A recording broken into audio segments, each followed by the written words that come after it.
Long ago, when the world was bright and full of stories, an evil wizard gained the power to touch the face of God. Narrativa, goddess of stories and weaver of our world, banished him to the void, but not before he stole a piece of her divine essence. With this newfound power, the wizard lay a dread curse upon all the world, the Glyph Purge, which struck from the minds of all mortals the knowledge of how to read and write. Now, all that stand between the Isle of Meotia and an age of endless ignorance are the bards, who tell stories of distant lands, exotic creatures, and brave heroes. This is one such tale. Hello and welcome to Challenge Rating Zero, the latest and greatest Dungeons & Dragons podcast to hit the internet airwaves. I am Sam, your Dungeon Master, and I am joined as always by my longtime friends and adventuring companions. Hello, I'm Brian, and I play Hektor the Gatekeeper. Hi, I'm Beth, and I play Rilla Longshadow. Hey there, I'm Alex, and I play Goliath, leader of the Gargoyles. What? What's funny? Is this not a Gargoyles fan cast? Did I come to the wrong studio? No, you didn't. Oh man, that really got me. Alex, you were once again confusing this for Turn to Stone, our Gargoyles fan cast. This is not that. Okay. All right, let me take two. This is Challenge Rating Zero. So for this show, you are Ruger Firehead. You should have just named another gargoyle. And that statement was from, last but not least, the man who calls himself Michael, but who we call Parker. Michael Parker playing the druid Zurabak. Say hi, Parker. Hi, Parker. Fantastic. We are joined I'm once just sad again. We're not a gargoyle fan cast anymore. Look, we can. You mean ever? Always, We get to do it.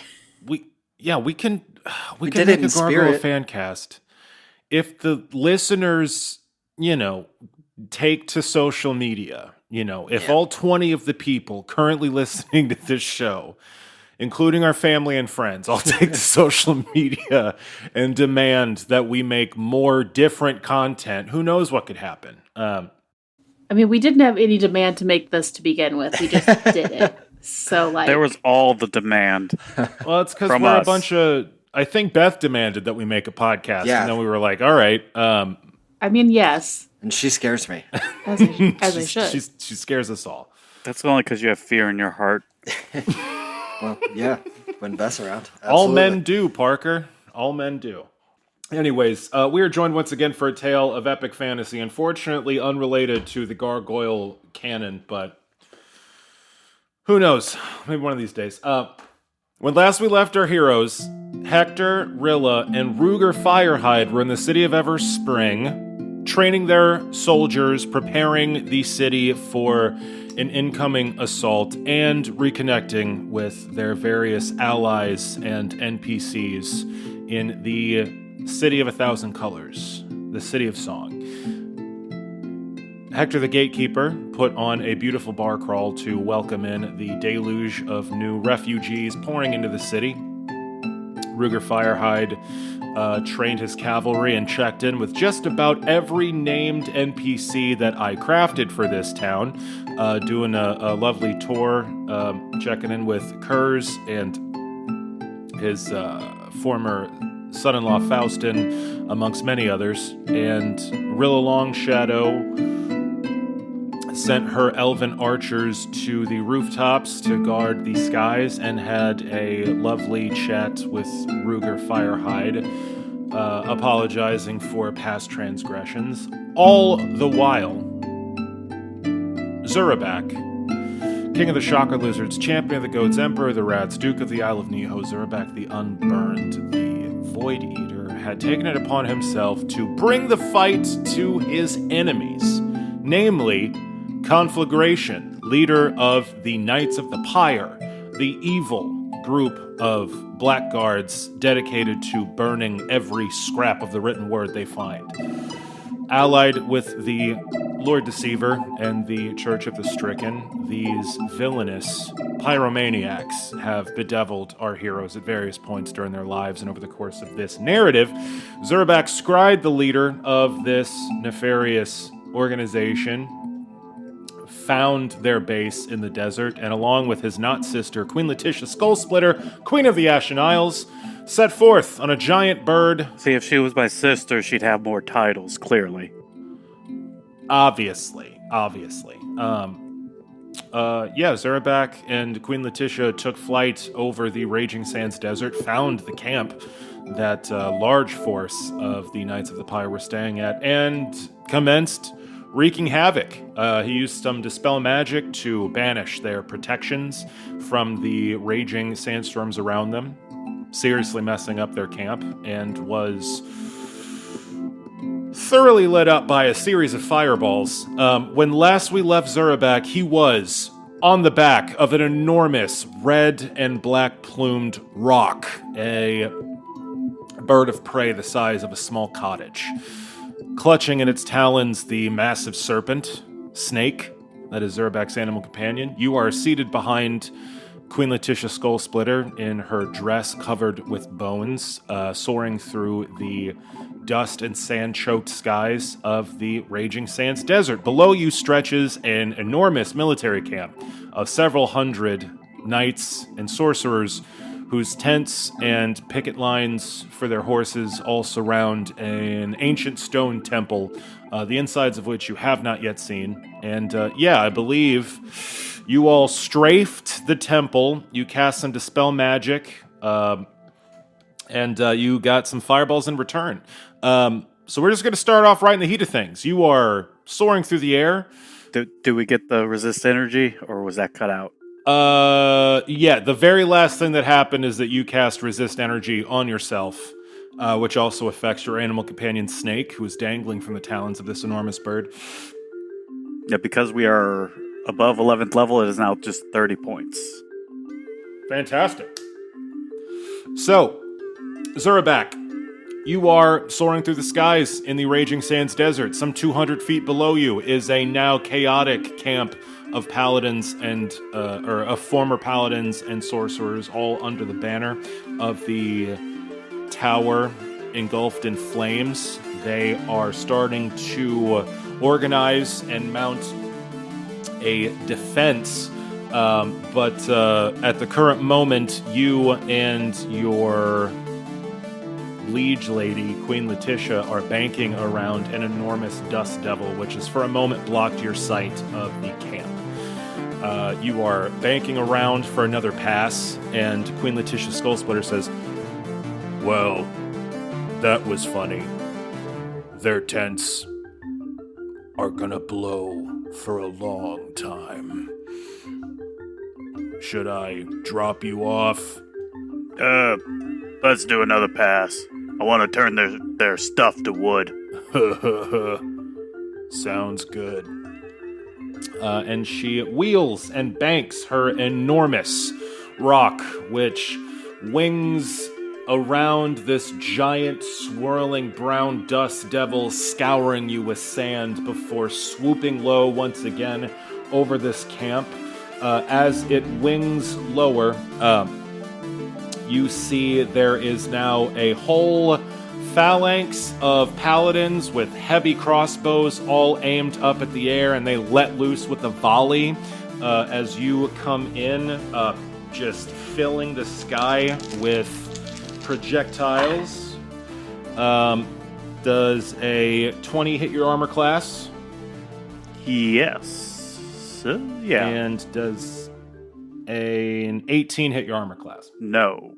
All right. So as the sky is blackened with crossbow bolts soaring up at you and this enormous bird you are bestride, you are struck by 2 crossbow bolts, which pierce through your white wooden armor to find your vitals beneath. All right. You are going to take 10 points of damage from these 2 crossbow bolts. A couple of these bolts rip into the rock, but they are just lost in its plumage, and this massive beast barely even registers the pain. It is so enormous that it looks like it doesn't have much impact. One of these bolts barely whizzes by Queen Letitia's head, but she deftly maneuvers, and it flies right past her. And she swoops low to get you in a position. What are you doing? Cast and transmute metal to wood. Say all metal objects within a 40-foot radius burst. And it's got a range of like 400 plus. Oh, great. Awesome. Where are you targeting this? Or where are you aiming this? Wherever the most amount of people are in a 40-foot radius burst. Gotcha. Fantastic. Yeah, as you swoop down, I mean, this phalanx of people had just shot crossbow bolts at you. There's like, 30, 40 knights in armor all clustered together to fire these crossbow bolts. And yeah, they are a sweet target for your spell casting. You pull upon your powerful druidic magics and hurl out the divine forces for this spell. And even from up here, you can see the silvery sheen of the sunlight glinting off their shining armor instantly dull, as their shining breastplates are immediately changed into planks of fucking wood. They still have their shape and contour, but they are no longer made of metal. And the entire... They receive a -2 on attack rolls and damage rolls. If they roll a 1 or 2 on the attack, it breaks. And every time the armor gets hit with a natural attack roll of 19 or 20, it loses an additional point of armor bonus. Fantastic. You completely transmute every bit of metal on these warriors, and they look down horrified, wrapping their knuckles on their breastplates and drawing their swords to see they too have been turned to wood. A couple of them draw their blades and they immediately catch fire, and they have to quickly throw them on the ground as they start to blacken from their flames. And your bird shoots swiftly past them. Queen Letitia, as you're making your way past, puts her hands together and mumbles some arcane syllables herself, and all of the bones that are lining the various folds and pleats of her dress start to shiver, and then they leap off of her dress, pouring down to the sands below you, and as they are on their way to their ground, they form up into the shape of a horrifying two-legged monster with a long tail and gnashing jaws, the same creature that she summoned in the fight long ago in the heart of the volcano. And the second this thing hits the ground, it just leaps on all of those warriors with the wooden armor, and you hear the very satisfying sound of wood splintering and knights shrieking in pain and fear as you wing around another of these sandstorms, giving you cover. All right, you can drop me and Snake off then. I gotta do some magic stuff. Sounds good to me. Give 'em hell. Yep. And she wheels down her bird, skillfully winging around and spiraling down to the constantly shifting sand dunes. It unleashes Snake, who sinuously slithers down to the sand and comes to a stop.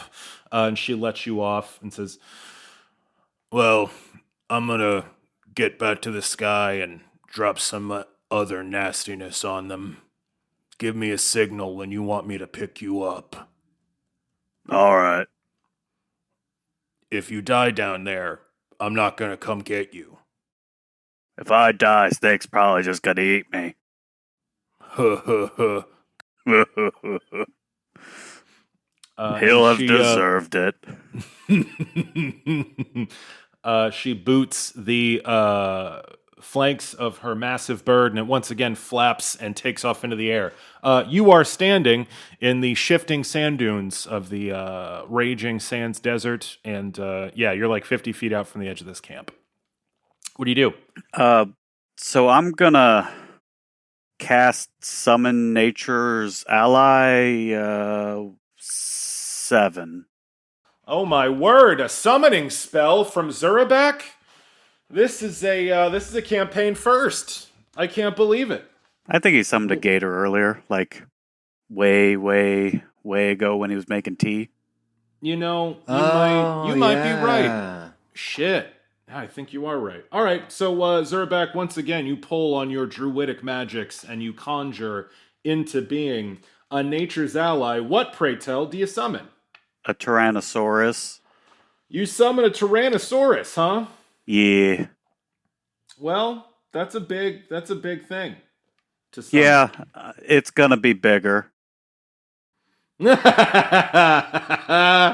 Yeah, it would be. All right, so you summon into being a massive, terrifying lizard, a bipedal horror show with an enormous rectangular head lined with razor-sharp teeth, an enormous counterbalancing tail lashing back and forth, and huge taloned feet and little bitty forearms, Rich. Scratch at the air as a prehistoric bellow leaves the massive lungs of this terror lizard. Congratulations, Zurabak. You've summoned a fucking T-Rex. What's next? I cast animal growth on it. Yeah, you do. Yes, you do. It's You absolutely huge, do. so it gets knocked up to the one above huge. I believe that's gargantuan. Excellent. Yeah, as you stare down this massive terror lizard that you've just conjured, this fucking T-Rex. I just, whistle and it comes out of nowhere. Yeah. Yeah, you place a hand upon it, and this creature grows enormous. It gets a bonus to its natural armor, and +4 strength, constitution, 2 additional hit dice, or plus Yep. extra 2 per hit dice, and its hit dice is 18.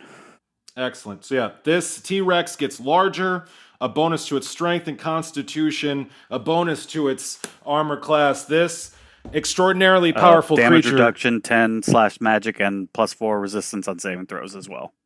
Hell yeah. This enormous and powerful creature gets even more terrifying and awaits your instruction as it swells and grows before you. Go get him. But save the Bernie one for me. Does he have enough gym badges to control this? Believe it or not, yes. As a 15th level druid, he does. This T-Rex, now increased even above its normal terrifying size, raises its fanged maw to the heavens and lets out a bellowing cry before turning on a dime and charging into the camp of the Knights of the Pyre. It hits a squad of knights running to intercept it like a bulldozer, trampling some, swallowing others whole, and lashing yet others with its massive tail, sowing chaos as it pounds its way forward. As this creature charges in, you, Zurabak, can't help but notice 3 small fiery red orbs arc directly towards you, and they each erupt in balls of fire. You get targeted by 3 fireball spells. I need you to roll me 3 different reflex saving throws. I assume Snake is also next to me, so I will roll Yes. for him as well. There's Snakes. Okay, there's me. You said 3? Yes. All right. +7. 24, 18, and 26 for me. Excellent. You saved on 2 of them. Snake. 25, 21, and 20. Sweet. All right. So that first fireball is going to be... Let's see. You got the save on the first one, so that first fireball is going to be a scant 14 points of damage, which you completely ignore thanks to your spell. The second fireball is going to be... I assume that's the one I failed. Yes. That's 25 points of damage, which again you completely ignore. And the last one is going to be... let's see. Well, that is 18 points of damage you completely ignore. Nicely done, Parker. Snake Thanks. has evasion. Yep. So thanks to your resist energy spell, souped up as a 15th level caster and resisting 30 points of fire damage every time you take damage, you take 3 fireballs directly to the face and nothing fucking happens. You stand like some sort of Dragon Ball Z villain in a swirling pool of hellfire, which rages around you, blackening the sand beneath your feet. And as the flames dissipate, you stand there completely unharmed, which does not do much to make the knights feel better. It is your turn once again. What would you like to do? Well, slowly start walking up with Snake, and we're going to cast Stone Skin. Excellent. Damage reduction 10 adamantine, ignores the first 10 points of damage on each time it takes damage from a weapon, though adamantine bypasses it. Once the spell is prevented, caster level 150 points, it is discharged. Hell yeah. So you completely eat 3 fireballs with absolutely no harm coming to you. You slowly stalk forward like the Terminator, and as you pull on more of your druidic magics, your flesh becomes stone, rock hard, the swirling sands completely bouncing off of your newly hardened flesh, and you become a fucking juggernaut. It is the Knights of the Pyre's turn, and they are a detachment of knights are going to swarm you. About 10 knights charge forward with long swords at the ready and charge you, swinging wildly as they form up around you. Let's see. So that's going to be... All right, Parker, it'll be faster if you tell me, what is Zurabak's armor class? You were so close last time. It is 19. 19, fantastic. Okay, so 8 knights surround you. 2 of them break off to attack Snake, and you are just surrounded. And these knights all swing their long swords, desperately trying to carve into your flesh. Snake's AC is 25 because it's horrific. Okay. All right, let's see. Snake does not get hit. The 2 knights assaulting Snake, their swords bounce harmlessly off his scales. You, Zurabak, you get hit 6 times by these knights coming in on you. They had to move first, so they each only get 1 attack on you. But you are completely surrounded on all sides by Knights of the Pyre, who all... 6 of whom have struck you with their blades. And so you ignore 10 points of damage from every hit? From each hit. When does that run out? 150. Okay. Sorry, kids. A lot of math in this one. 3.5. Woo! All right. First hit does 10 points of damage. Second hit does 8 points of damage. Third hit does 7 points of damage. And then you take 9 points of damage. And then 11 points of damage. And then 6 points of damage. Okay. They all come in surrounding you, their faces full of fury as the sandstorms rage around them, their tents picking up in the breeze and flying away, their horses screaming in panic. A whole contingent of these knights surround you and just start swinging at you with their swords. A few of them are able to get past your wooden armor and carve into your skin, but your hardened flesh makes... I think you took 1 point of damage from all those swings. Yep, I took 1 point of damage. Excellent. Their blades glance off your skin, showering sparks into the sand, and they all have looks of abject horror on their faces. Oh, it's gonna get worse. Yeah, it is your turn. As your turn comes up, your T-Rex is devouring that unit of knights who had all of their equipment turned into wood. just throwing knights into the air, snapping its jaws shut on them as Queen Letitia flies down, and a burst of flame erupts amongst these knights with all the wooden equipment. They don't seem affected by the fire, but now all their equipment is burning. And you hear her as her giant bird wings over the camp. What do you do?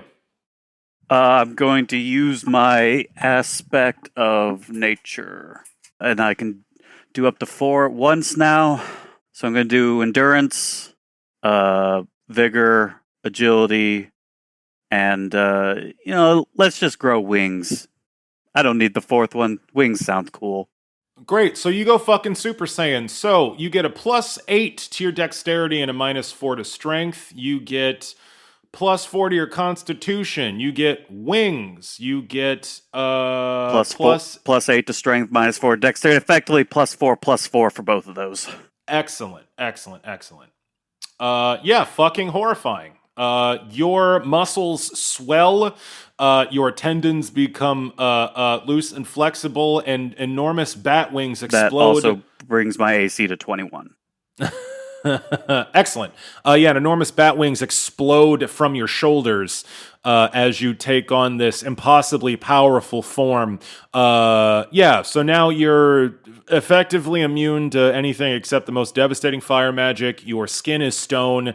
Your strength and dexterity have been incredibly beefed, and you can fly. So, holy fuck. Is that an action? That's a standard action. Fantastic. Well, thank God for that. Whew. What does Snake do? Eats. Roll an attack roll for Snake.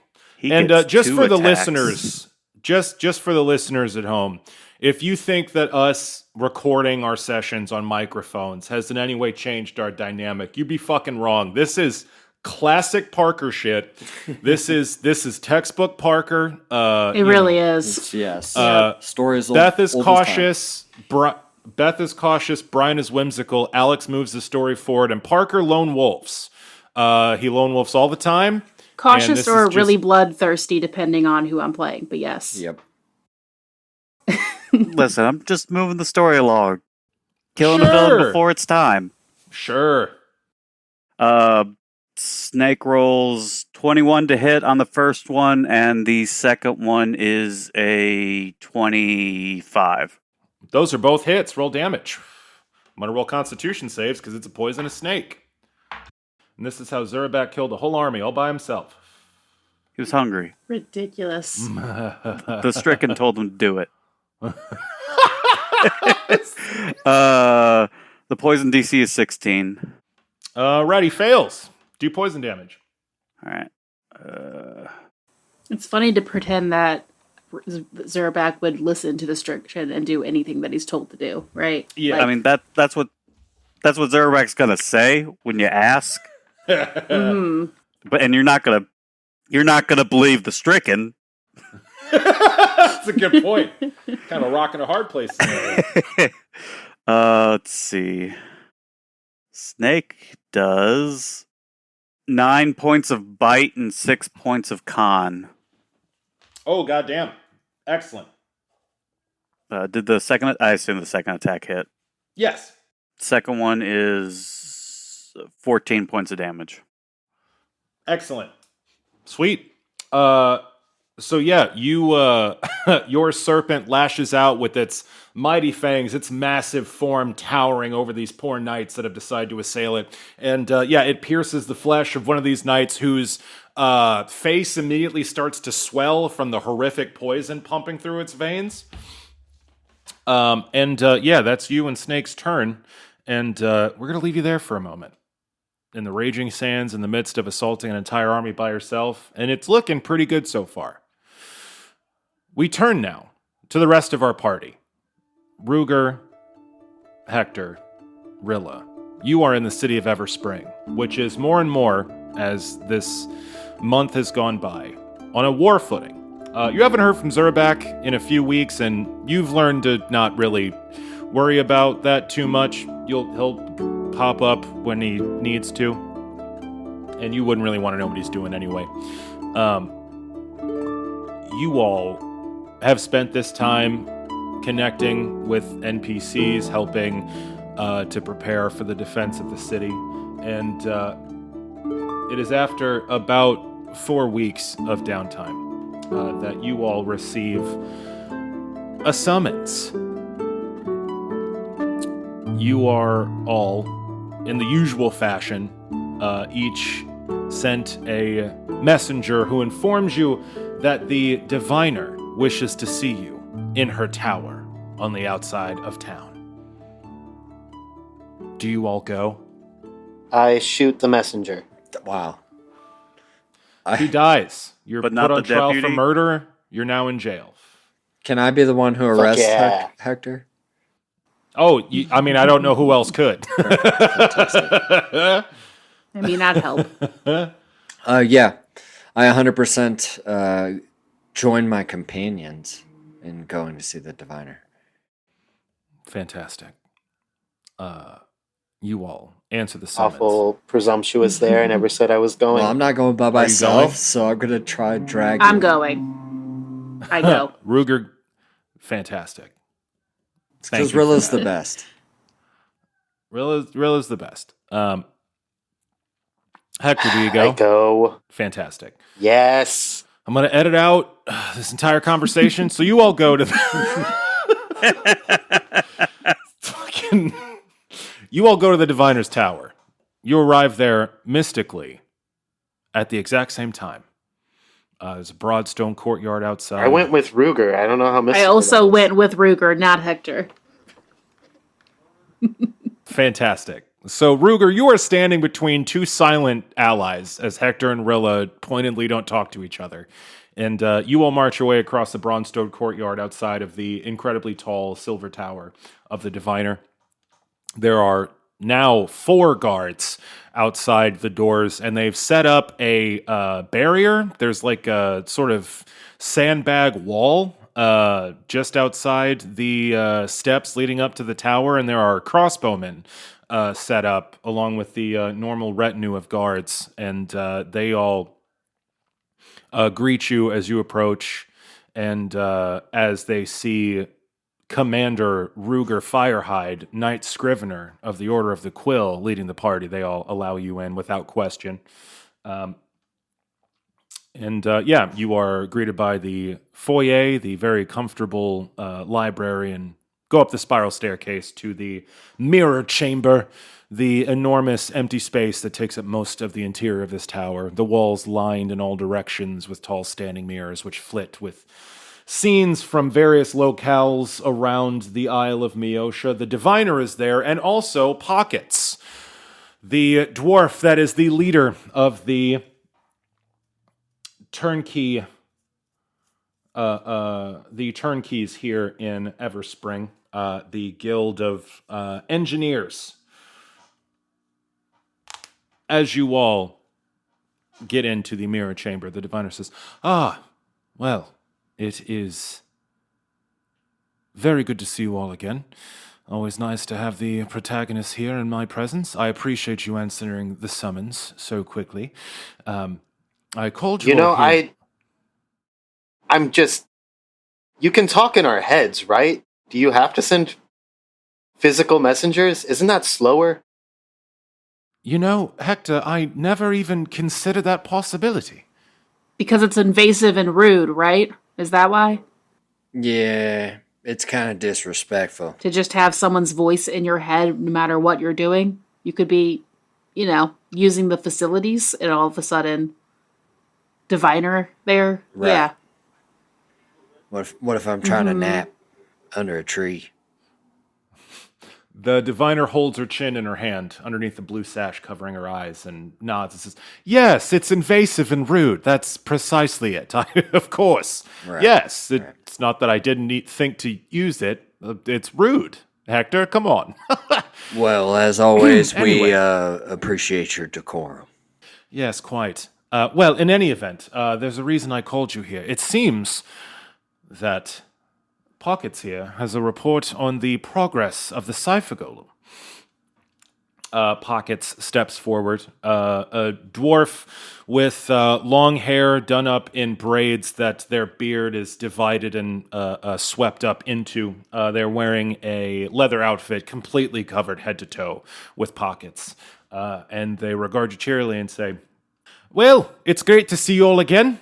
I'm glad to see you flitting about town, raising armies and such. You've come a long way since you first came to town. In regard to why you're here, we have finally come within a hair's breadth of finishing this construct. The cipher golem skull you brought in so long ago is very near completion. We've looked over ancient diagrams and we've finally finished the outer casing and got all of the cogs and flywheels we've needed.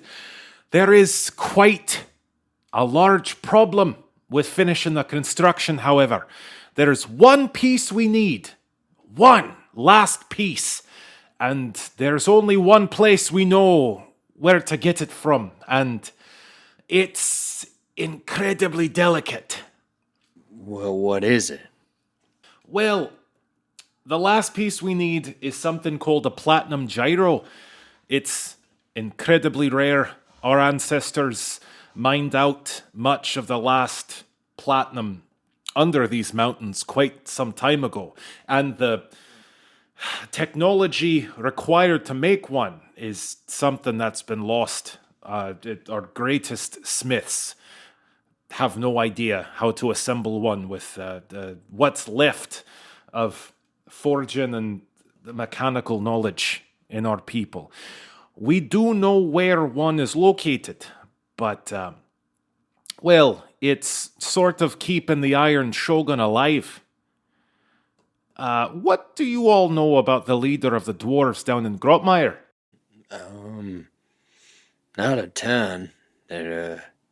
He's been leading his people for quite some time now, and has done so efficiently, and has kept a peace with the college, so there's that. And he's Abigail's cousin, I think. But she's not here, right? It's just us. Yes, yeah. Can I roll a bardic knowledge check to see how much I know? What kind of asshole would I be if I didn't let my bard roll a bardic knowledge check? Go ahead. That's a nat 20. God damn, Brian, we're rolling big numbers with these days. What's that all together? 34. Jesus Christ. Brian? All right, Hector. You know that the Iron Shogun has been leading the Dwarven people in the depths of Grotmire for the past 400 years. They rule with a steady but firm hand, and it is through their leadership that the entire College of Everspring, the city of Everspring, has been able to thrive in the way it has. His control of the mines, his forges and foundries are the reason why the Knights of the Quill have arms and armor. Their jade mines are why the College of Whispers can exist. The jade being a ingredient needed for the Magic Mouth spell. You see dwarven soldiers and guards patrolling the city of Everspring. The Iron Shogun is integral to the security and industry that keeps all of this going. They are also incredibly secretive, are almost never seen in public, and do not allow anyone into their inner circle due to security concerns.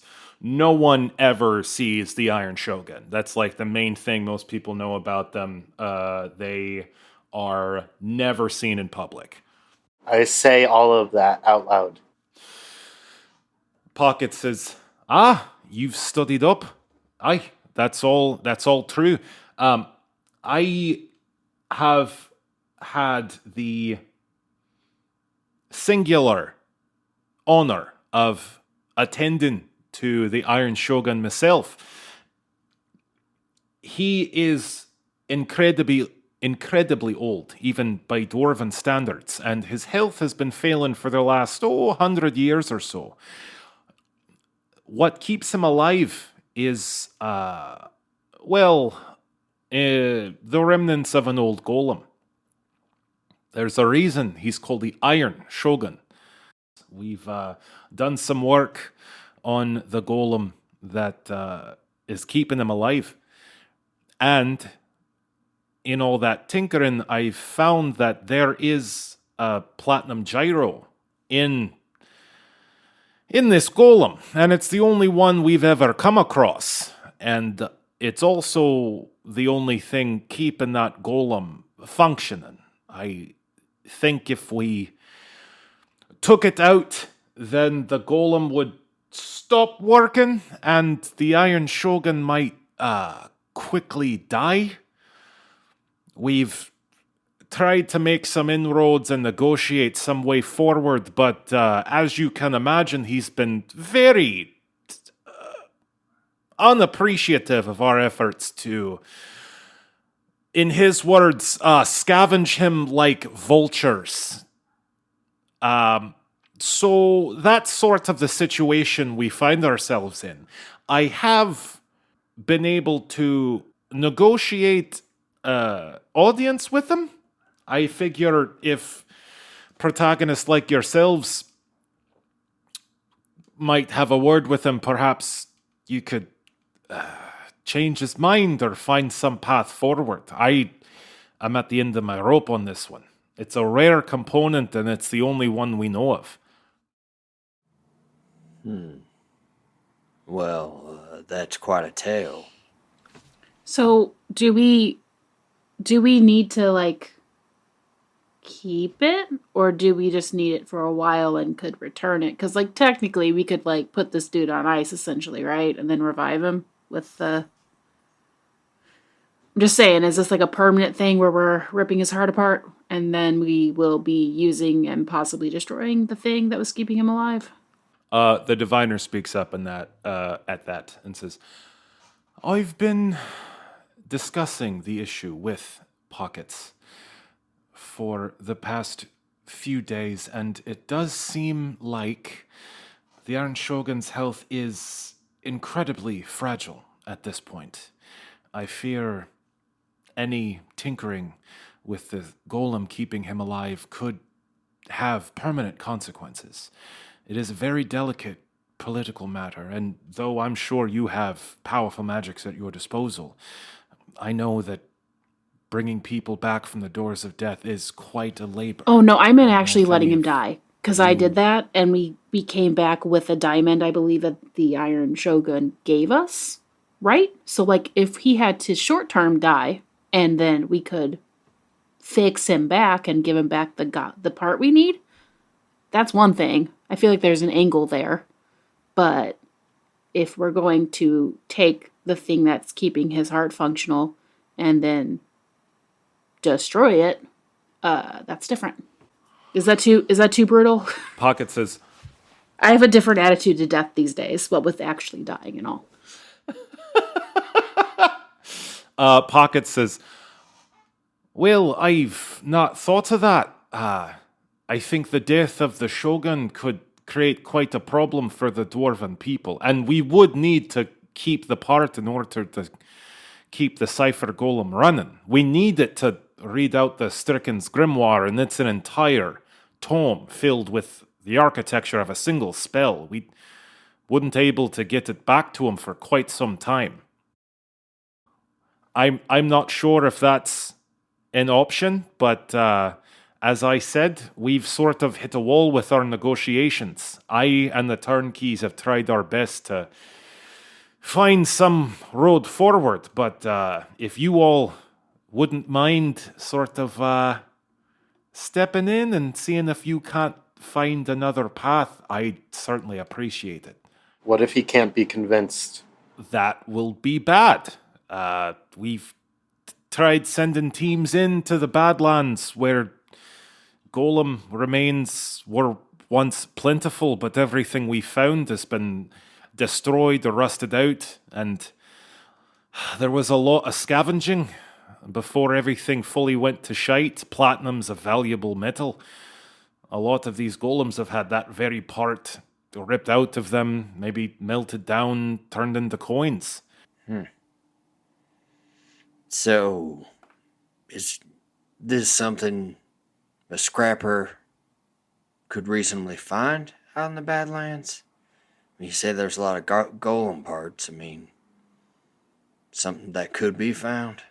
We've spoken with Tess, who used to live out in Picker's Run, and she's never come across one in all her years. As I've said, we've tried as best we could to send agents out. I mean, if you all are game to go wandering through the Badlands trying to find a needle in a haystack, that again is something you could do, but if Tess can't find it, it can't be found. So I have one idea, but I don't think it would probably bear any fruit. But well, what's your idea? I do know. Well, we do know somebody who hoards valuables. I'm not following. Maybe he could have something. If we could find some platinum, would we be able to figure out how to reconstruct it? no. As I said, the technology needed even to make the part is long lost. We've done our best to rebuild the golem with what we have, but that a platinum gyro is something even our finest smiths can't figure out how to make. There's specific tools required to even manufacture the part. Any reason why we can't affix the Cypher Golem skull to the Iron Shogun's golem? That golem's already working. Maybe just swap the heads. The head is the Iron Shogun, isn't it? That is correct. The diviner says perhaps a more concrete visual is what's required here, and she turns to one of the mirrors lining the interior of her tower and waves her hand, and the image of it flits, and you see the inside of a grand throne room. That is beautifully carved in blood red stone, in beautiful flowing patterns that makes all of it look like soft as satin, and sitting on an enormous stone throne. You see an enormous iron humanoid shape. You see a torso, arms, and legs that are made of enormous iron plates, 15 feet tall. Bits of it are rusted around the edges, but it all looks incredibly heavy and well crafted, with no vulnerable spots and all the points of articulation. And where a helmet should be for this enormous iron body, you see the head of an old dwarf sticking up out of the torso. You see the head and a bit of the neck of an ancient-looking dwarf with small, squinted, sunken-in eyes, liver spots on the top of a balding pate with wisps of white hair spilling down the sides and back of their head, a thin, scraggly beard going down the front. You see a dwarven head and neck sticking out of this enormous iron golem body. And the diviner turns from this picture she brought up on her mirror and says, "As you can see, the Iron Shogun got his name because, well, his body is iron. The last great craftsmen of the dwarven people were able to save his life by joining him to this ancient machine. If he is left without it, his vital systems will fail. It's delicate." So we basically got to talk this dude into dying.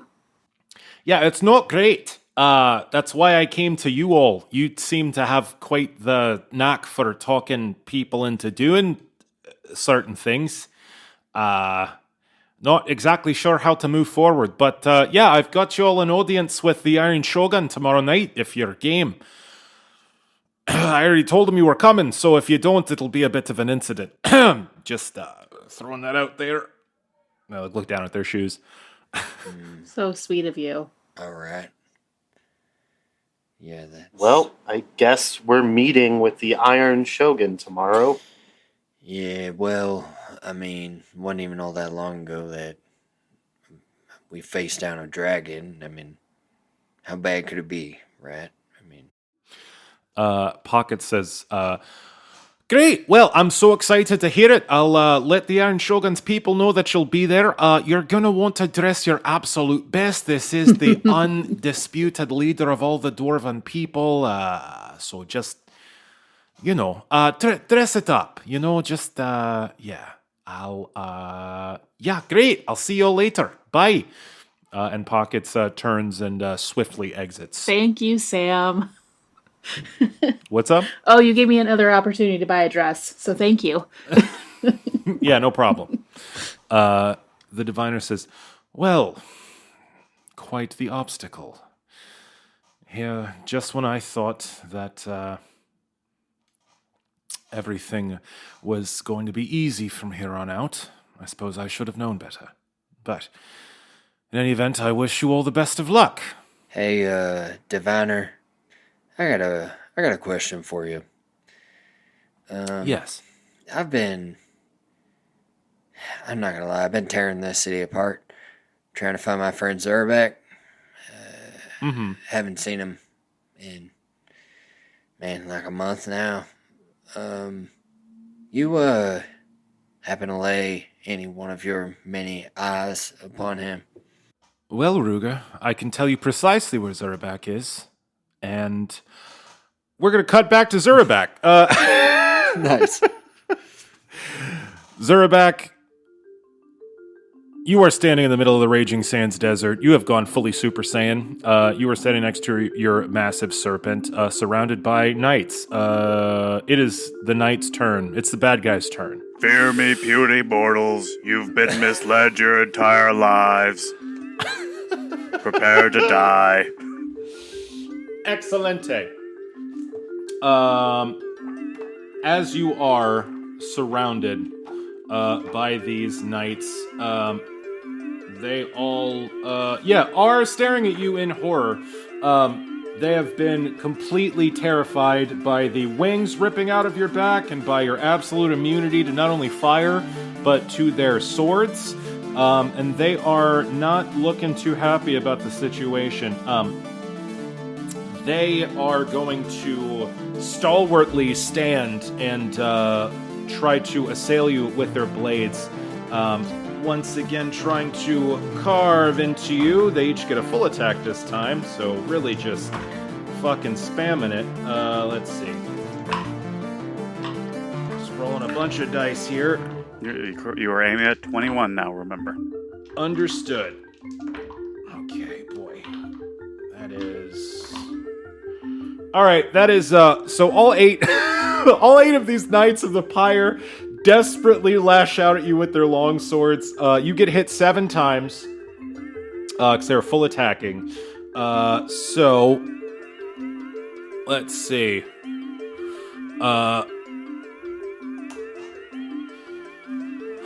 That is going to be 11 points of damage, and then another 11, and then another 11, and then 10, and then 7, and then another 10, and then 6.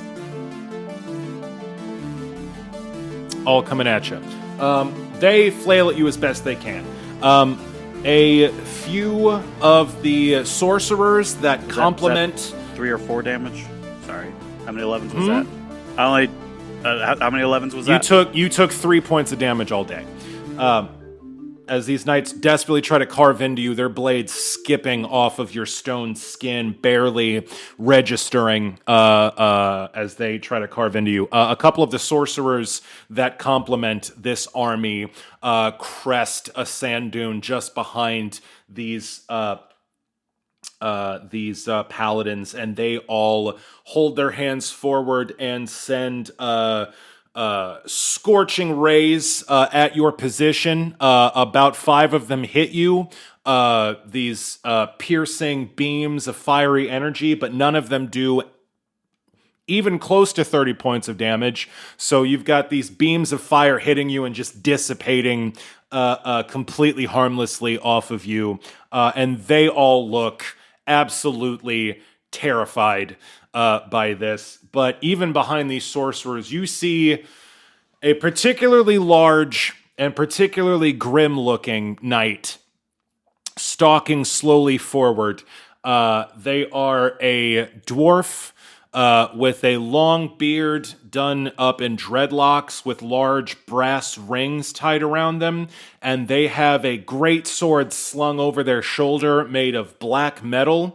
Their breastplate is also black and has a glowing sigil of the Pyre Knights, the Burning Tower, furiously shining red and orange in the middle of their chest, and they slowly approach you with a look of grim determination on their face. Completely unafraid, the only one of these fuckers that doesn't seem to be terrified of you. It is your turn. What do? You got 8 goons all around you. You got wings, you're buffed. What do you got? Well, let's just start with Snake. He's having fun, eating things. Mm-hmm. I assume there's still one near Snake. Yeah, there's 2 on him. 23 and 19 to hit. Those are both absolutely hits. Your snake lashes out and pierces the armor of one of these Pyre Knights. Shit, what was the poison save? 16, right? Yeah, 16. They got both of them. Okay. The first one get bit for 6, and the next attack is a 9. Excellent. For damage. Yeah, that particular Pyre Knight is defeated. Snake's last bite, he just slams this entire knight into his jaws, his enormous lance-like teeth piercing right through his torso, and he just chokes the whole knight down in one go. What do you do? Repent, you stupid people, and you may be spared as I stab the crap out of one of the guys. Sweet, roll an attack roll with your incredibly buffed aspect of nature stats. I rolled a 4, so 24. Yeah, that sounds about right. That is absolutely a hit. Okay. 21 points of damage. Excellent. A devastating blow. Yeah, you kill one of these Pyre Knights. It looks like these guys aren't the elite tier. These are just some fucking mooks that came in to swarm you. And yeah, you jam your obsidian spear directly through this fucker's torso. Blood spurts from his mouth as he coughs and wheezes on his deflated lungs as you rip your spear free. And you absolutely kill this guy. I got 2 more attacks. Yeah, go for it. Look how easily you fall before me. You're not even worth my time. Really, 1 stab? Second one is somewhere in the 30s to hit. That is absolutely a hit. Roll damage. D8, not D6. Plus 14, 15, 16, 17, 18 points of damage. Another dead mook. Your spear pierces through their skull, splattering one of their eyeballs as they spasm on the end of your obsidian weapon and drop to the sand, spilling blood. You should be ashamed for existing. You could be so much better. Second one is 21 to hit. That's a hit. 20 points of damage. Another dead mook. Nicely done. Why do you persist in this doomed state? You could be strong. Your T-Rex also goes on your turn, and I got stats for him if you care. Don't you worry, it's fine. He's got like over 30 strength right now. 32. I'm sure he does. We're gonna abstract that because I know nobody got time for that. Your He's T-Rex, big. He's eating people. Yes. He's got improved grab, swallow whole. Oh, for sure. Yeah. No, your T-Rex is mowing through assholes. It is using its massive jaws to snap up entire goons and swallow them whole. It is ripping through some of these mooks that are just running directly from it now. A bunch of knights are just desperately trying to get as far away from it as they possibly can. And as you watch this thing destroy, let's see. Well, thank God it only gets one attack a turn.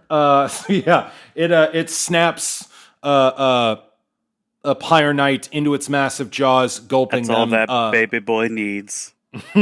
At the same time, Queen Letitia's summoned skeleton is ripping through goons at well. You watch through a curtain of swirling sand as it jumps onto a Pyre Knight and rips it to pieces with its bony talons. It is the bad guy's turn again, and as you watch, a series of what look like small meteors shoot forward from the stone temple in the middle of this military camp, arc through the air, and smash into this T-Rex. His reflex save is 16, if you care. I do care. Let's see. Touch armor class. Yeah. So all four of these will look like meteors smash into your dinosaur, flying out from the innards of this stone temple, the insides of which are kind of obscured by these curtains of swirling sand. And you see one right after the other, boom, boom, boom, boom. With the impact of a falling star, they smash into your T-Rex, and it takes a total of 118 points of damage. Not even half health. As it is ravaged by this spell, half of its scaled form blackened and burnt as wisps of smoke rise up from it. At the same time as your T-Rex is getting bombarded by this meteor swarm, a flurry of magic missiles from the sorcerers behind these paladins you're fighting fills the air and centers on you as they try to switch up their tactics. Oh, cheaters using something that's not fire? Yeah, well, they're not idiots. Cowards. Yeah, I'm not just gonna let you have it. Yeah, but they're cowards. They can't stick to a theme. Let me mark T-Rex's health down. Oh, yeah. There's so many magic missiles. About 25 projectiles shoot into the air. All small darts that look like little fireballs, but they are, of course, nearly transparent missiles of force that slam into you. So none of these is going to do over 10 damage. I don't believe Stone Skin blocks that. Okay, fantastic. So there are 5 sorcerers. They each shoot 5 magic missiles. That's 25 magic missiles. And they do a total of 83 points of damage as a flurry of these magic missiles slam into your body. It's like a Gatling gun. Pip, pip, pip, pip, pip, pip, pip, pip, pip. Just roiling into you, punching through your stone skin, leaving like impressions, like rubber bullets almost, just dimpling your skin as they soar through the air and smash into you. And that is the bad guy's turn. It is your turn. What would you like to do? Sorry, how much damage was? I was looking at Stone Skin. That was 83 points of damage. Do.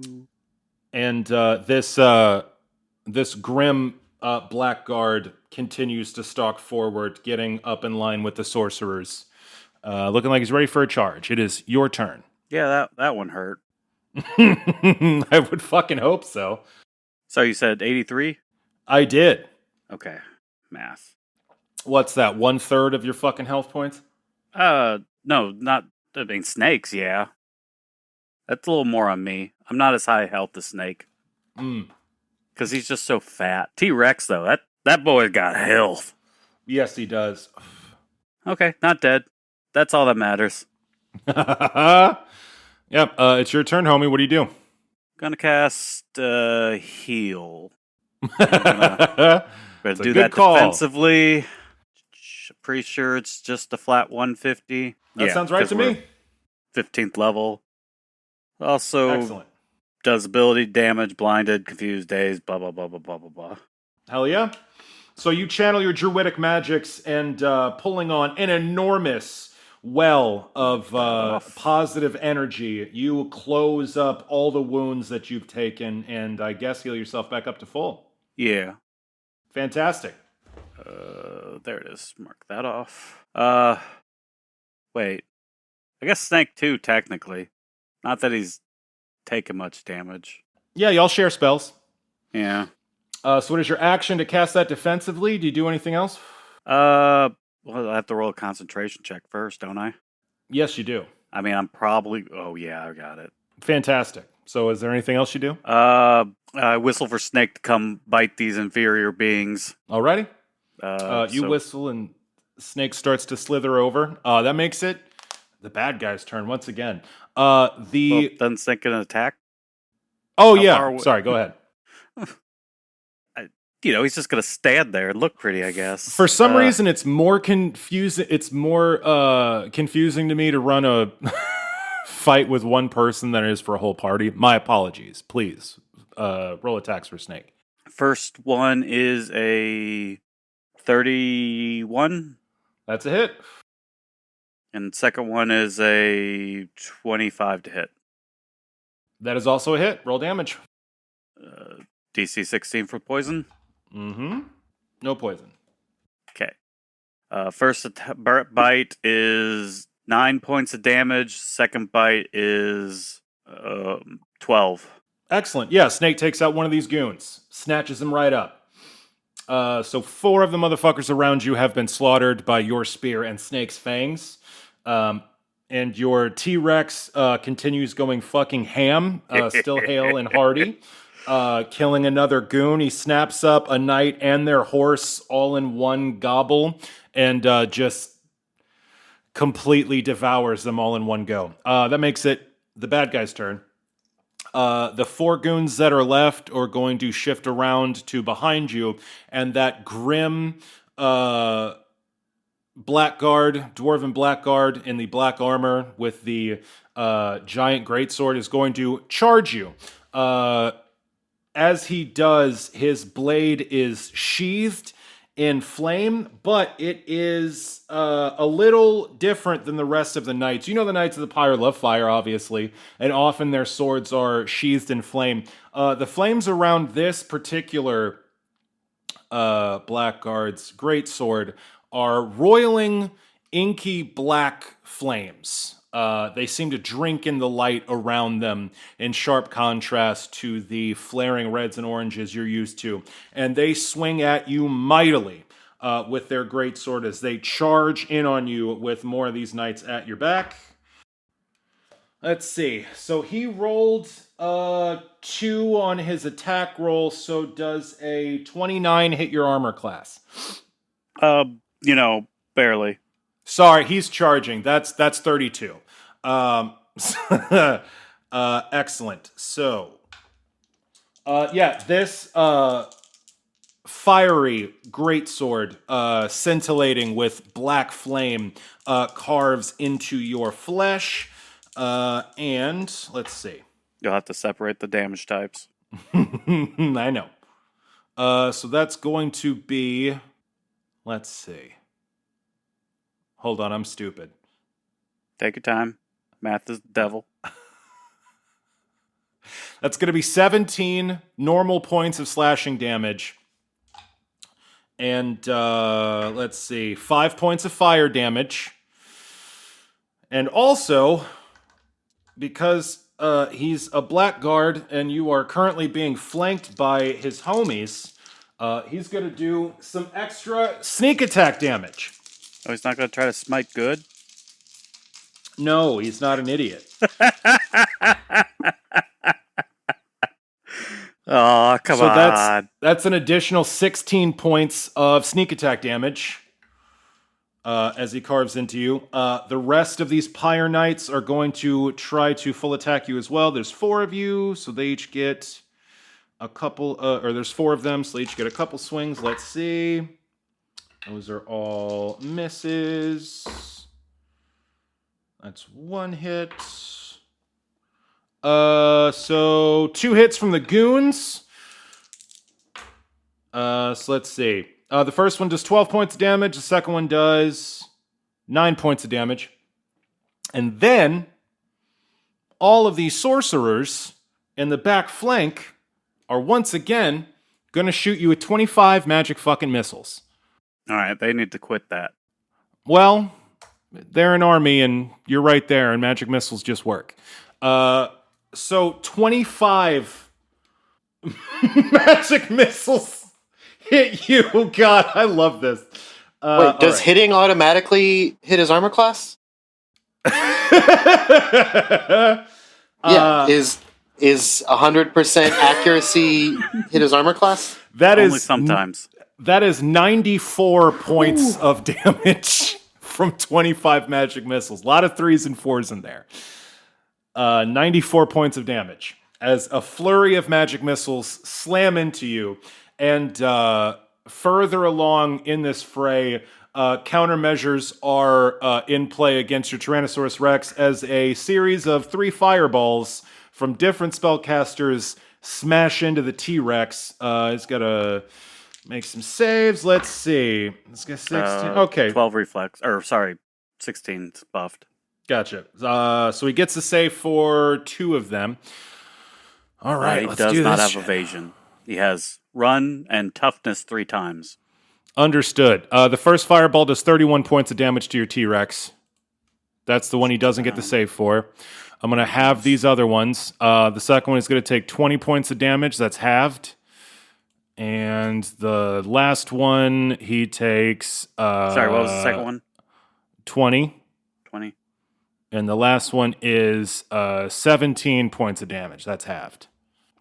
As fireballs smash into him. So yeah, the forces of the Knights of the Pyre are pulling out all the stops to try to destroy you and your incursion here. And yeah, they let fly with might and magic as hard as they can, hurling fireballs which erupt on the scaly skin of your Tyrannosaurus companion.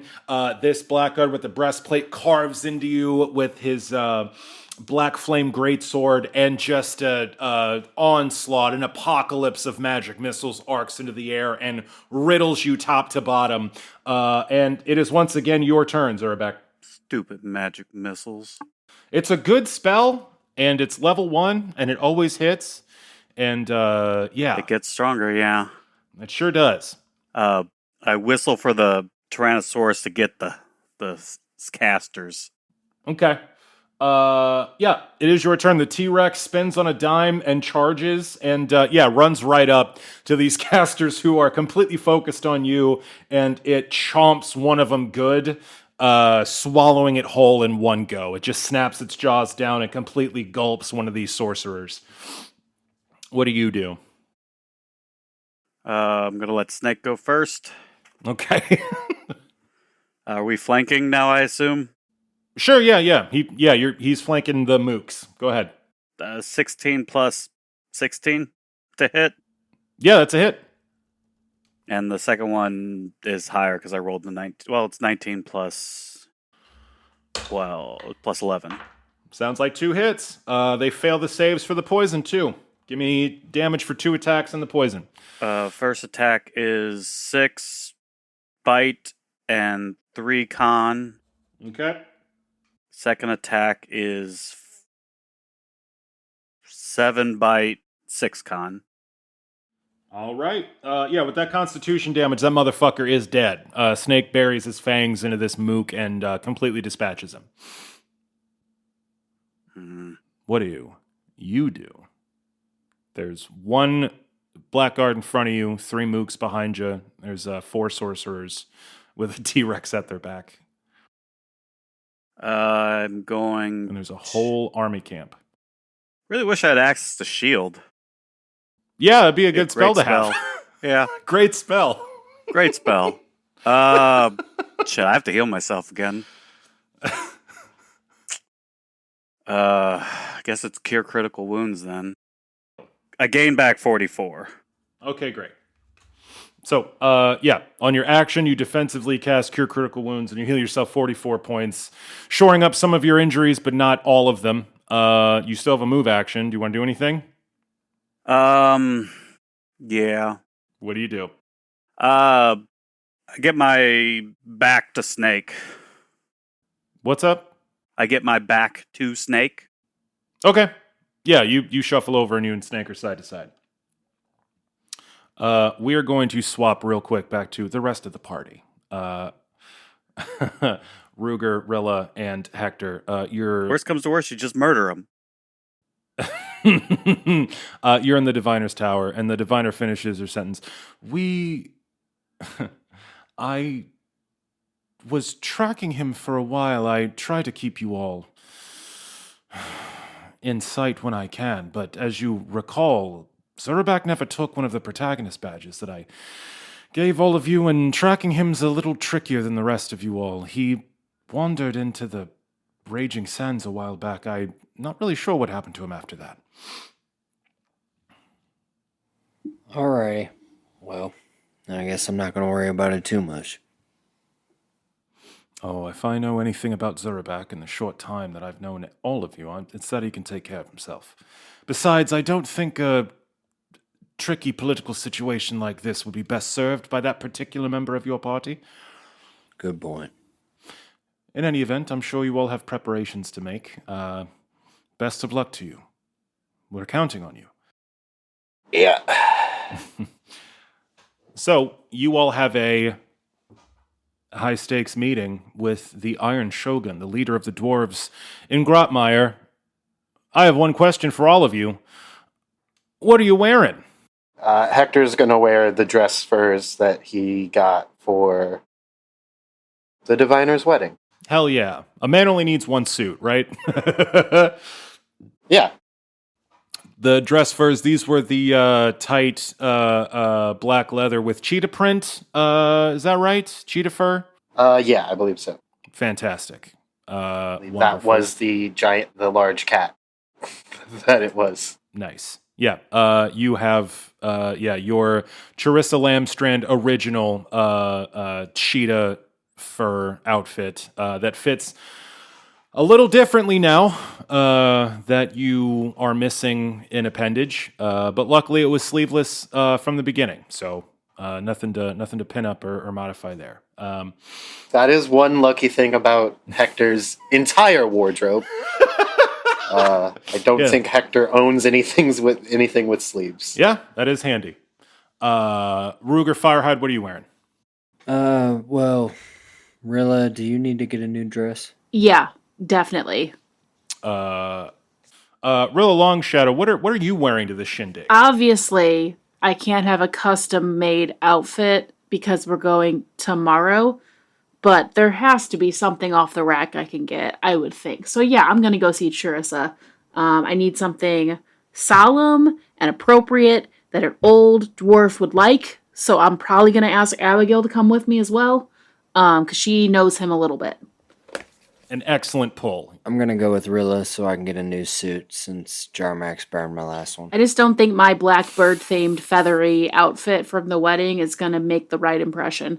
Fantastic. Ruger, Rilla, and Abigail Iron Eye, Rilla's new cohort. You all go to Charissa Lambstrand's Customs, or Charissa Lambstrand's high-class... God, what do I even call it? Her clothier, her clothing store. Salon? Her boutique? I feel like it's like a salon. You come in, you sit, you have some drinks, and there might be like clothing being made in the background, but you're not really there for that, right? Like not like it's so fancy, right? Thank you like for that. Yeah. Yes, you go to Trissa Lamstrand's salon, and it's a little different than the previous times you've gone there. Usually, there's like a whole array of preening rich people out front, gawking at the dresses and suits in the windows. But as you approach the large building at the end of the lane that she has her salon in, there are no displays in the windows. The windows have been boarded up. And there are no courtiers outside the front doors either. As you make your way in, you are greeted, of course, by the towering figure of Teresa Lamstrand, who is currently clad in what looks like a jumble of cast iron pots and pans. She's wearing a bodice and dress that seems to be made of like recycled cast iron kitchenware, and it rattles terribly as she spins to greet you all. Oh, hello, darlings. It's been so long since I've seen you. Oh, how are you all? I mean, Fine, thanks. still here. We're all right. I'm so glad to hear it. You know, these are terrible, terrible times in the city. Everyone's on a war footing talking about an attack. I've had to customize my own wardrobe to fend off any ne'er-do-wells that might come into the city. Do you like it? And she sort of preens and spins around with a terrible clatter of all the iron bits hanging off of her dress. Well, it's definitely a confrontational choice. You certainly won't be hiding in that. Oh, well, I appreciate that. It's the latest in tactical fashion, a new innovation, if I may say. Found iron. It's going to be all the rage as soon as there's an attack that... I'm sorry, I'm a little worried about everything going on, but you don't need to hear from me. Please, you're here for a reason, I'm sure. What's the event now? We have an audience with the Iron Shogun tomorrow that we were not made aware of until today. Charissa stalks forward and grabs your hands, Rilla, in both of hers. She, this close, looms over you, her giant bouffant hairstyle making her seem even taller, and she says, "My dear, you have helped me innovate fashion here as a model and as a customer. How could you do this to me? A state dinner with the king of the dwarves, and you give me no time to craft a custom outfit? The shame! I'll never live this down." Oh, I'm so sorry, Trissa. If I had had any more time than this, I would have let you know right away. Literally got told less than an hour ago and came right here. I'm sure you'll do wonderfully. I can't work under these conditions. Oh, God. Everything is truly falling apart. Well, no time for that. A state dinner. Oh, by all the gods. All right. I'll have to think of something. Tell me, what's the mood? Somber. We've been asked to have a very serious and potentially upsetting discussion with the Iron Shogun, and I just want to have him approve of me as much as he can in the situation. I've also brought his cousin Abigail with me, if that would help, since she knows him. Any angles you guys can come up with to just make me extra appealing to him in whatever way would work for that. Your cohort, Abigail Iron Eye, pops up behind you, nervously fiddling with the long braid gathered behind their head, and they say, "Yes, well, I just for the record, I am a rather distant cousin, but right, I am part of the Iron Eye clan. The Iron Eye clan respects warriors. The Iron Shogun himself is a warrior of some acclaim. won quite a few battles in his day. Anything with a militant edge? Something perhaps, honestly, Mistress Lamstrand, that dress you're wearing would not be out of place. Perhaps there's something a bit less noisy, though. But anything with metal would go over grand. And Trissa Lamstrand says, Metal. Yes, I think I can do something with that. Oh, by the gods, I don't have time. Well, give me just a moment. I'll see what I have in the back. And she snaps her fingers, and from the periphery, from the shadows all around the salon, which has been seemingly shuttered, a small army of assistants. Don't forget Ruger. We need something for Ruger, too. Yes, of course. I can't let him be seen anywhere in what he's currently wearing. No worries. And she snaps her fingers, and an army of assistants just materializes out of the shadows around her. And she surges past a silk curtain into the back room. And you hear some fucking buck wild noises coming from that back room. You hear what sounds like metal grinding on metal. A shower of sparks trails underneath this silk curtain. And you hear what sounds like power tools. Lots of cursing and yelling. It goes on for long enough that you all kind of just grab some seats and sort of wait. But after a moment, you hear Eureka! And Charissa comes out and says, I think this might be some of my best work yet. Here's what I have for you. And she brings out 2 outfits. One is a long flowing gown with a long train that seems to be made entirely out of incredibly well polished chainmail, but instead of being a bunch of metal rings, it's a bunch of metal triangles in these dazzling geometric patterns. The shoulders are reinforced with just triangular solid plates, and these plates are kind of woven up the sides of the bodice as well. And it's got a long train behind it that sort of separates into these individual strands of this chainmail out behind it, and each one of these is tipped with what looks like a triangular spike of metal. And she says, "This is for you, dear. It's a bit of a flirtatious take on chainmail armor. I have to tell you, it is for show only, not tactical per se, but I think this should be what you need. And for you, Master Firehide, I have this." And she pulls out a long trench coat that is seemingly made up of small square metal plates. It's a bunch of square metal panels about the size of your hand with the fingers outstretched, all linked together with small metal links into a surprisingly flexible garment that completely covers you from throat to the floor, completely wrapping up your body. And it's got a long reticulating metal belt that wraps around the whole thing. It's got a high, uncomfortably stiff collar, but it's got just enough links in it to allow you a little bit of movement. These are very stiff and heavy garments, but they look fantastic. And they fit you perfectly as you each try them on. She says, "Well, what do you think?" It's your finest work yet. I love it. It's wonderful. Thank you so much. What do we owe you?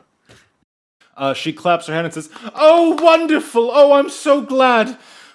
You almost had me against the wall there, dear, but of course, Charissa Lamstrand never disappoints." Abigail Ironeye, your cohort, says, "Oh, that's perfect. That'll go over great. Oh, it's a fine gown. Fine indeed. And that coat, Mr. Firehide. I think you two will fit right in the Dwarven Court. Now, I'll have to give you a few pointers as far as what you'll need to avoid doing, but we can do that over a drink, I'd say."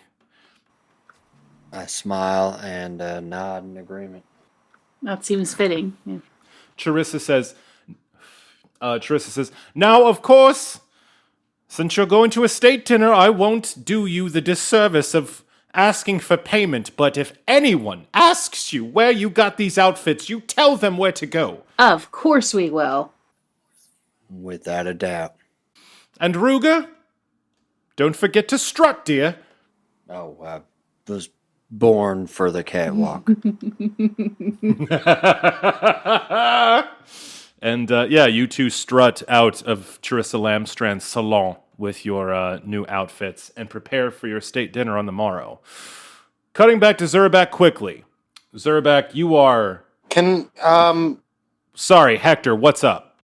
Can I just, not much, I just wanted to know, with that 34 I rolled earlier about the Irish, would I possibly have maybe heard a story about a drink that means something to him? There is an old story of the Iron Shogun meeting a great enemy in battle and them famously sharing a mug of ale before they commenced their duel.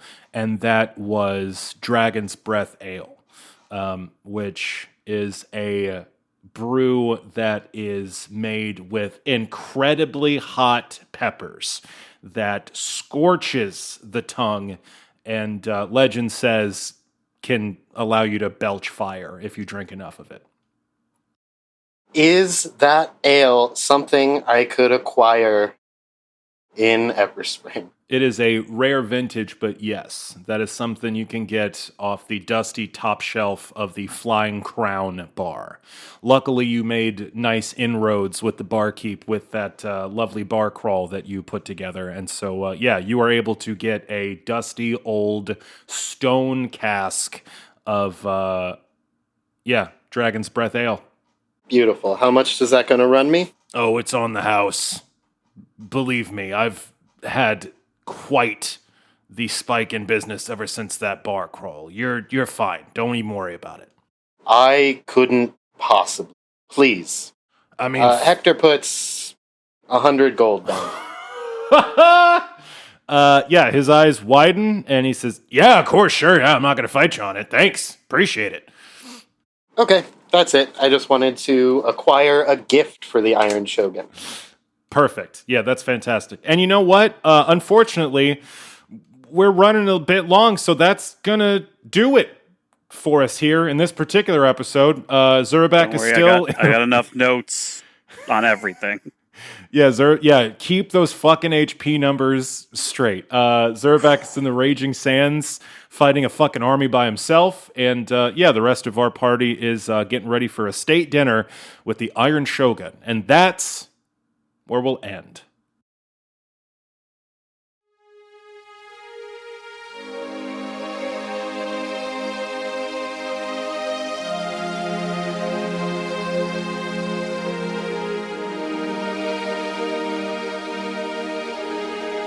Hello, and welcome to As the Dice Turns, the podcast after the podcast, where we take a deep, meandering dive into our, in this instance, our companions' history, philosophies, personalities, and quirks. Tonight, you are joined by yours truly, Ruger Firehide, and I will be interviewing my bestest, truest companion, Bonnie Bolt. Bonnie, welcome to the studio. Well, hey there, Mr. Firehide. I'd certainly appreciate it. Yeah, no, pleasure's all mine. As it turns out, it's part of the contract I signed. Part of this studio, so no big deal, What's the contract? What'd you say? What's a contract? Oh, What's signing? it's complicated. Really doesn't. It only fits this little universe we're in. No big deal. Now, Bonnie. Ruger, your nose starts to bleed. Now, Bonnie, I brought you here tonight because this studio has a long and storied past of just asking the most brutal, heartless, just picking at old scabs kind of questions. And though our normal host couldn't be here, I feel it's only right that I honor his legacy by asking you something pretty dark. So tonight's question is, Ms. Bonnie Bolt, what would you die for? What institution, ideology, or individual would you die for? Well, Mr. Firehide, I gotta say that is just as you said, quite a heavy question. I'm not entirely sure. You know, I try not to think about. I try not to think about my service that way. You know, I came up in Black Rock, you know, in the Raging Sands, kind of a smaller town, certainly nothing like Ever Spring. And, you know, I lived pretty simply out there, just trying to get by. When the Knights of the Pyre attacked, you know, burned the whole damn city down, well, almost if your friends hadn't shown up. You know, I lost a good friend of mine. He's the one that helped me find and trick out this crossbow I got here. And it was devastating. You know, Paul was my closest friend, and hell, we'd been like two peas in a pod since I was a kid. And when I lost him, I was angry. I was plenty angry. I was looking, I guess, to throw my life away. I went north, fighting my way through hell and high water to get to Ever Spring and join up with the Night Scrivener. I trained as hard as I could to hone myself into a weapon to destroy my enemies. And yeah, I may have picked a few fights here and there that maybe I shouldn't have, you know? Trying to get a little in over my head. Maybe I was looking to end things just to help the rage and the sadness subside. But now that I've signed up and been given a purpose, sort of defending people, I guess if I had to pin down an answer, what I'm willing to die for is, well, anybody I can save. I'm willing to trade my life for another. That's how it works in a unit, you know, protecting the back of my fellow soldiers and knights. That's how it works, defending the innocent from the forces of evil.